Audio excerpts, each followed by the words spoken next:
Namaskar everyone. I welcome you all to our YouTube channel of Intellect Educate Academy.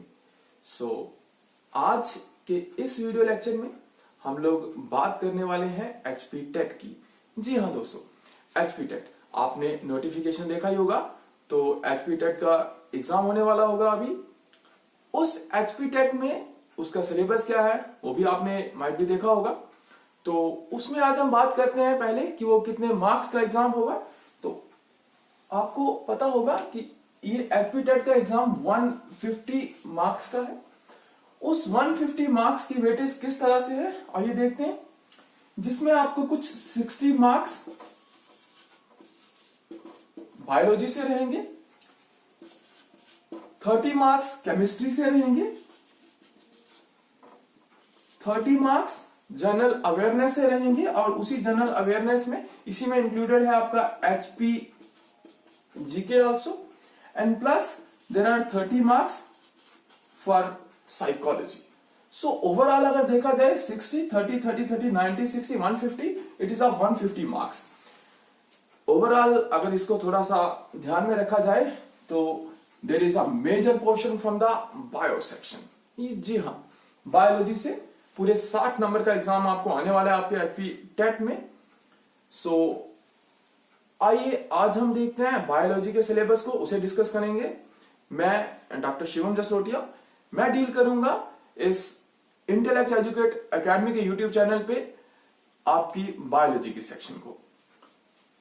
आपके सामने ये biology का syllabus सामने है। Let me discuss each and every aspect of this syllabus and how we are going to deal this, and I am 100% sure watch our upcoming lecture series, you will definitely succeed, you will definitely crack this exam. See, इस biology के syllabus में we will deal with the living world and biological classification. living world, जितना भी आपके आसपास हमारे आसपास हमें living world दिखता है and biological classification of the same. See, what is a classification? Classification, we are going to classify each and every organism into a hierarchy. एक हायरार्की में हम लोग क्लासिफाई करते हैं, उसे पढ़ेंगे क्या होती है क्लासिफिकेशन, किस तरीके से हम लोग इसे क्लासिफाई करते हैं। बीट प्लांट, बीट एनिमल, किसी भी ऑर्गेनिज्म को क्लासिफाई किया जाता है तो उस क्लासिफिकेशन को यहां पे देखेंगे। See first let me clear this, what is the purpose of understanding the syllabus. Syllabus को अंडरस्टैंड करना क्यों जरूरी होता है? देखिए, अगर हम एग्जाम देने जाते हैं तो आई होप कि हम सब अच्छे से पढ़ के जाएंगे, आप सभी अच्छे से पढ़ के जाओगे एग्जाम के लिए। लेकिन कभी कोई टॉपिक अगर कुछ हो सकता है कि हम लोग नहीं देख के जाएं, अगर नहीं भी देख के जाएं तो अगर हमने सिलेबस को अच्छे से समझा होगा तो उसका प्लस पॉइंट मिलता है क्या, उससे हमें उस टर्म के बारे में उसका एक बेसिक अंडरस्टैंडिंग रहता है, जिसके बेसिस पे मोर देन 50% इवन केवल 100% चांसेस रहते हैं कि हम उस क्वेश्चन को क्रैक कर सकते हैं वेरी इजीली। यस एग्जैक्टली, आप बिल्कुल सही सुन रहे हो। सो इस लेक्चर को देखना इसीलिए बहुत इंपॉर्टेंट रहेगा क्योंकि इसमें हम पूरे बायोलॉजी के सिलेबस को उसे अच्छे से डिस्कस करेंगे। जी हाँ, बने रहिए। Then about the plant kingdom, exactly जितने भी आपको प्लांट लाइफ दिखती है, फ्लोरल लाइफ दिखती है, we are going to discuss each and everything here in the plant kingdom unit, that is about the fungi, bryophytes, pteridophytes, angiosperms, gymnosperms, flowering plants, seed plants, ठीक है, हर एक plant के बारे में हम लोग यहाँ पे जानेंगे। Then is about the morphology and anatomy of the flowering plants. Okay, so उसके बाद में हम morphology means मैं बाहर से कैसा दिखता हूँ, that's what is a morphologies.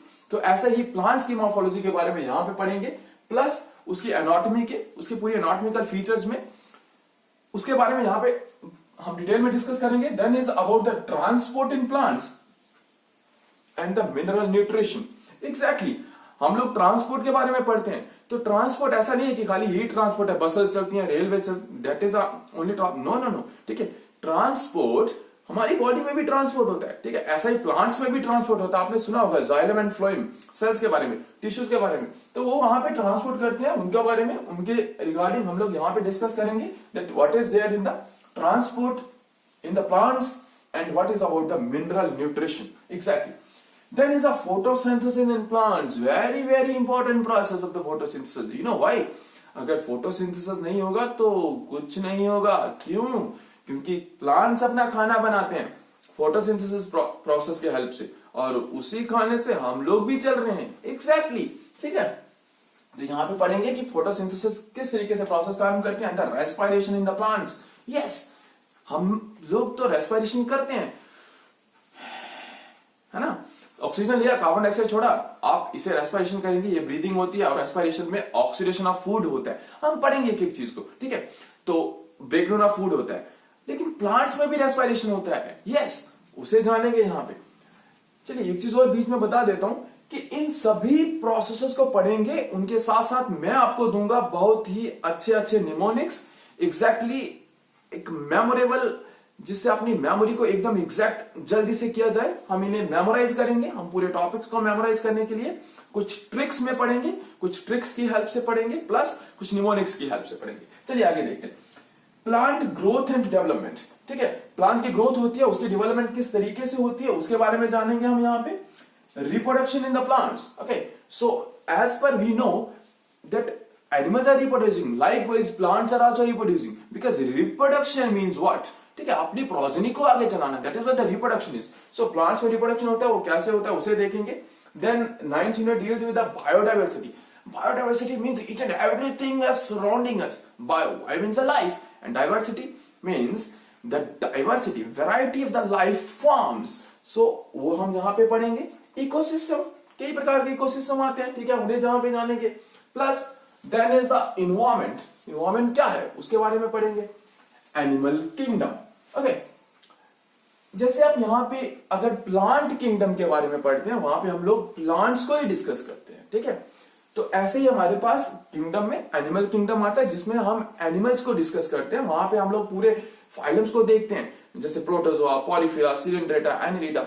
डरिए मत, ये पूरी टर्म्स मैं आपको यूं पूरी की पूरी एग्जैक्टली क्लियर करूंगा. इजी रहेगा, परेशान होने की जरूरत नहीं है. ठीक है. हर एक फाइलम को डिस्कस करेंगे, उसके बारे में पढ़ेंगे क्या होता है, किस तरीके से एवोल्यूशन और किस तरीके से एनिमल्स आगे आगे चलते जाते हैं, एवोल्यूशन में नई नई स्पीशीज बनती जाती है. Then about the genetics. Genetics में हम लोग बेसिकली जीन्स की स्टडी करेंगे.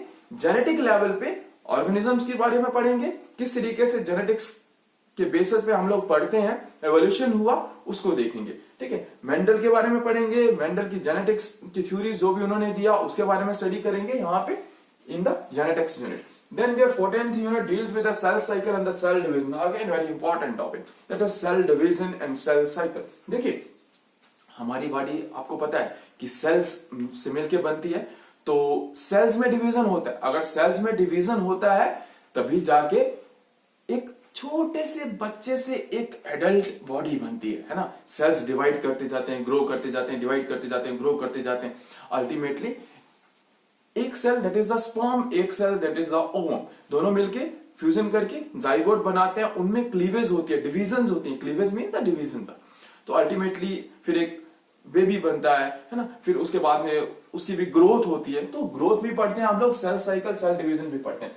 Then about the biomolecules of and molecular basis of the inheritance. ठीक है. अब इनहेरिटेंस को पढ़ते हैं, इनहेरिटेंस पढ़ते हैं जिसमें हम मॉलिक्यूलर बेसिस पूरे मॉलिक्यूलर लेवल तक जाके उसकी स्टडी करते हैं. ठीक है. पूरी बारीकी में हम लोग उसे समझेंगे.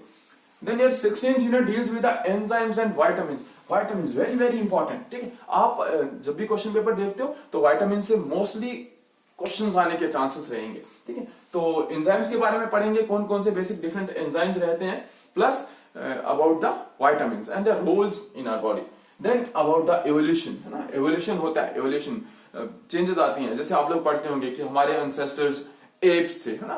एक लेमन लैंग्वेज में बात कर रहा हूं, हमें कहा जाता है कि मंकीज हमारे एंसेस्टर्स. तो वो किस तरीके से हमारे एंसेस्टर्स बनते हैं, आगे एवोल्यूशन कैसे होता है, हम में भी कौन सा ह्यूमन बीइंग पहले आया, तो आज कौन सा चल रहा है, ये सब हम यहाँ पे एवोल्यूशन में देखेंगे. Then 18th unit deal with the human health and the disease. कई सारी डिजीजेस हैं. आज ये कोविड का दौर चल रहा है ना. हम लोग सुनते हैं तो 2019 ना, कोविड-19, तो वो 19 एंडिंग में 20 में बड़ा एक भयानक सा दौर देखा कोविड का.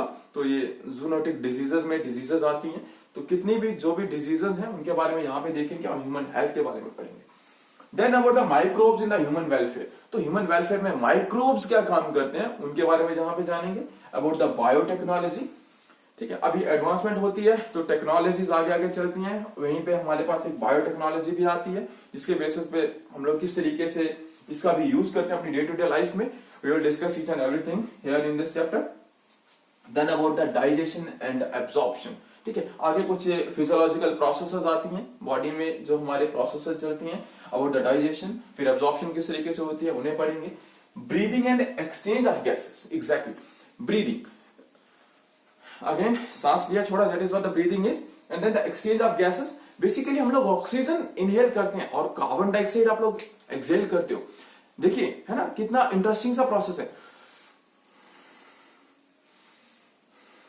ऑक्सीजन को इनहेल कर रहे हो, कार्बन डाइऑक्साइड को एक्सहेल कर रहे हो, तो अल्टीमेटली बॉडी में ऐसा क्या हुआ कि ऑक्सीजन अंदर गई लेकिन बाहर आते समय कार्बन डाइऑक्साइड आ गई। पता चलता है आपको? नहीं पता चलता, लेकिन हम लोग एग्जैक्टली एक एक चीज को पढ़ेंगे कि किस तरीके से ये अंदर चेंज हो जाती है और बाहर वाली कार्बन डाइऑक्साइड बन जाती है। Exactly, interesting. Okay, then is about the body fluids and circulation, body में कौन कौन सा फ्लूइड काम करता है और ये सर्कुलेशन की प्रोसेस किस तरीके से चलती है इसे देखेंगे। Then about the excretory products and elimination, ठीक है, मैं यहां पे बता दूं जो एक्सक्रीशन में हम लोग एक्सक्रीटरी प्रोडक्ट्स पढ़ते हैं, ये बेसिकली क्या प्रोडक्ट होता है? This is basically the urinary waste. Okay, so excretion कहीं पे भी अगर आप सिस्टम बायोलॉजी में पढ़ते हैं तो उस एक्सक्रीशन टर्म से excretion of the urinary waste, okay, which is the basically the nitrogenous waste in our body. तो जैसे किसी में यूरिया होगा, किसी में यूरिक एसिड होगा, किसी में अमोनिया होगा, इसे देखेंगे हम लोग। तो एक्सक्रीटरी प्रोडक्ट्स एंड एलिमिनेशन, किस तरीके से उसका हम लोग एलिमिनेशन करते हैं, excretory products and their elimination. Then is about the locomotion and movement, move कर रहे हैं हम लोग, है ना, एक जगह पे टिकते नहीं है खड़े होके, तो वहां से जो मूवमेंट होती है ना, लोकोमोशन, ये किस तरीके से होती है इसे डिस्कस करेंगे यहाँ पे।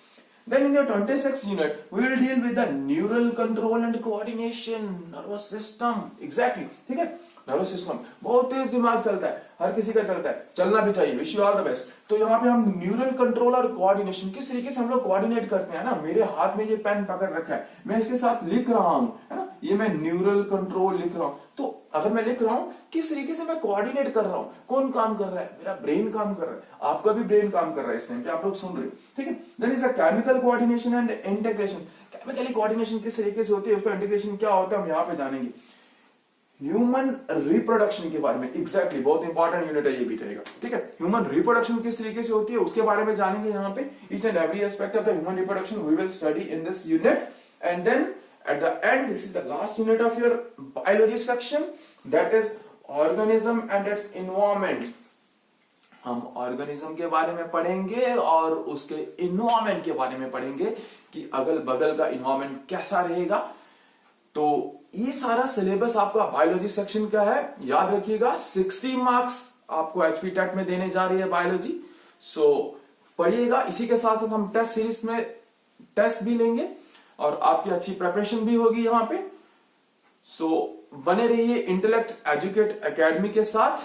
Wish you all the very best for your exam, और अपकमिंग वीडियोस के लिए कहीं ना कहीं आपको बेल आइकन दिखता होगा चैनल पे, उसे प्रेस करिएगा ताकि आने वाली हर एक वीडियो आपके पास पहुंच सके as soon as possible. Thanks for watching, take care, wish you good luck.